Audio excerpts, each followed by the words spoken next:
मित्रांनो, तुम्हाला माहिती आहे का की महाराष्ट्रातल्या कोणत्या 5 जिल्ह्यांमध्ये सर्वात जास्त शिकलेले लोक राहतात आणि कोणत्या 5 जिल्ह्यांमध्ये सर्वात कमी शिकलेले लोक राहतात? तर महाराष्ट्रात सर्वात जास्त शिकलेल्या जिल्ह्यांच्या यादीत 5व्या क्रमांकावरती येतो अमरावती जिल्हा, जिथले 87.68% लोक साक्षर आहेत. नंबर 4 अकोला, येथील 88.5% लोक साक्षर आहेत. नंबर 3 वर आहे नागपूर, येथील 88.39% लोक साक्षर आहेत. नंबर 2 मुंबई शहर, येथील जवळपास 89.21% लोक साक्षर आहेत. आणि महाराष्ट्रात सर्वात जास्त शिकलेले लोक राहतात मुंबई उपनगरमध्ये 89.91% साक्षरता दर सोबत.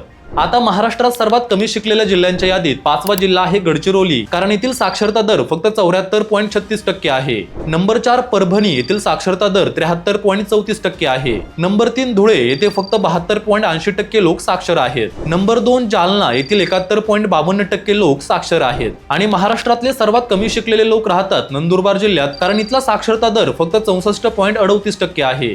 तर ही कामाची माहिती तुमच्या सगळ्या मित्रांसोबत जास्तीत जास्त शेअर करा.